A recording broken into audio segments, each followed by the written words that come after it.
You know, for decades, a global criminal network was just operating in plain sight, completely shielded by power, wealth, and this wall of institutional silence. But now we have access to millions of pages of unsealed files that are peeling back the curtain on its inner workings. So this is the anatomy of the Jeffrey Epstein criminal enterprise. This is the story of how it all actually worked, pulled from the very documents that were never supposed to see the light of day. And really, it all kicks off with this, just a stunning accusation. And look, this isn't from some tabloid. This is from a formal lawsuit filed by the U.S. Virgin Islands against one of the largest banks on the planet. This one sentence completely reframes the entire story. See, it's not just about the horrific crimes of one man. It's about the financial systems that allegedly powered the whole operation. And that leads us to the central, truly baffling question: how does this even happen? I mean, think about it.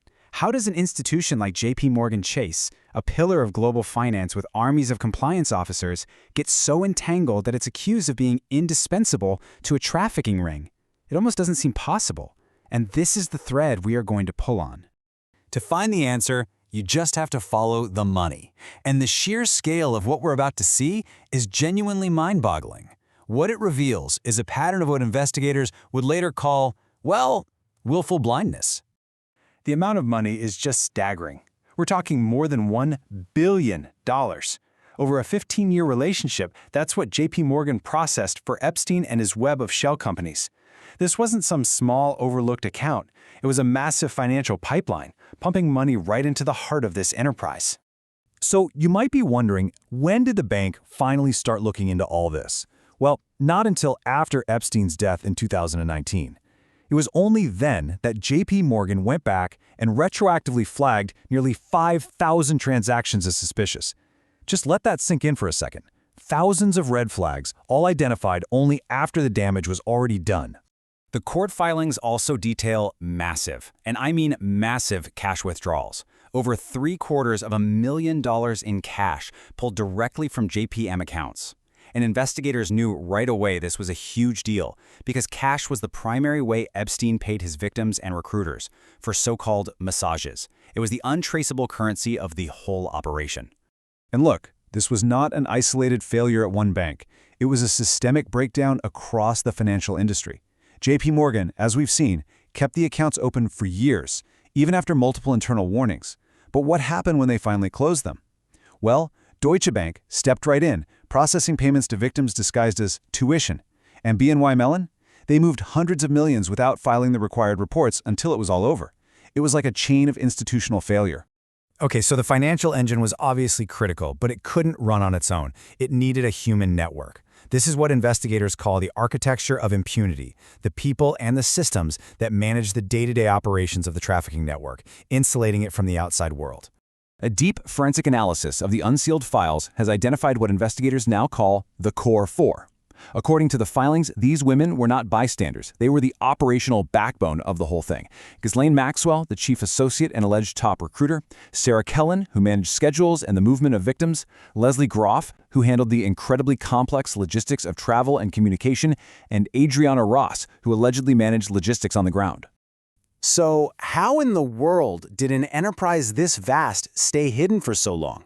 Well, the investigation pretty much boils it down to these four pillars. We've already looked at the financial complicity, now we're going to dig into the others. The legal malpractice, the institutional negligence, and of course, the powerful social shielding created by Epstein's elite connections.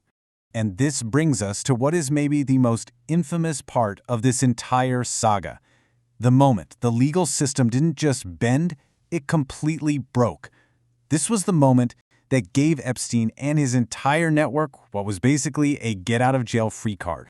By 2007, the FBI and federal prosecutors down in Florida had built an absolutely ironclad case. They had testimony from dozens of victims and had put together this massive 53-page indictment. The charges were severe: sex trafficking and enticement of minors, carrying a potential sentence of life in prison. The case was ready to go. And this slide just perfectly illustrates the total collapse of justice. On the left, you see the case prosecutors built. Over 60 federal counts, decades to life in prison. On the right, what actually happened: a secret non-prosecution agreement. The charges? They were dropped to just 2 minor state counts. The sentence? a mere 13 months in a county jail with work release. And the most critical part, the deal granted blanket immunity not just to Epstein, but to all of his named and unnamed co-conspirators. The entire network was protected. So, with that legal threat completely neutralized, the physical infrastructure of the network could just keep on operating totally unchecked, and the nerve center of this whole operation was a private island in the U.S. Virgin Islands. Little St. James, it earned its infamous nickname for a reason. This was a place where Epstein had total, absolute control. It was isolated, it was heavily surveilled, and, as the files now show, it was meticulously designed to facilitate the abuse of his victims far, far away from the eyes of the law. When photos from inside the island's properties were finally released, they revealed some deeply disturbing details. A dentist chair, which backs up victim accounts of bizarre medical-style abuse.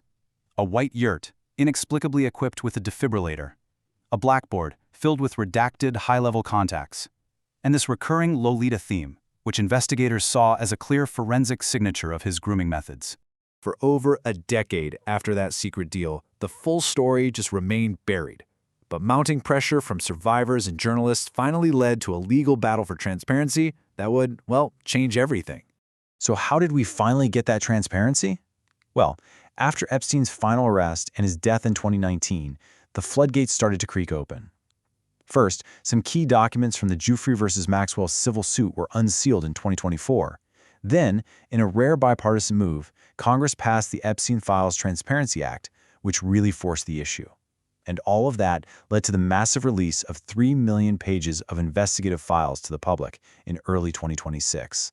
With the evidence finally out in the public domain, the consequences were swift and they were severe.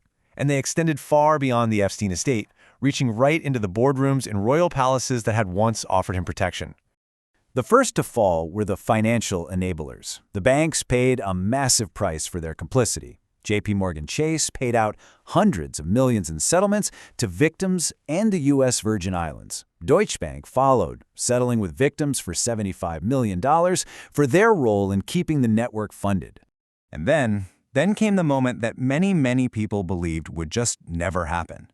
On February 19, 2026, Andrew Mountbatten Windsor, formerly Prince Andrew, was arrested in the UK. Now, it is crucial to note the charge here.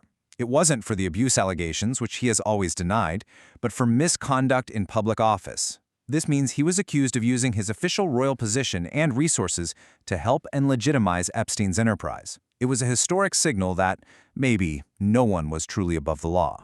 And that brings us to today. 3 million pages of files have opened a window into this criminal world like never before. But the story isn't over. The Department of Justice is still holding back 200,000 pages, citing national security and legal privileges.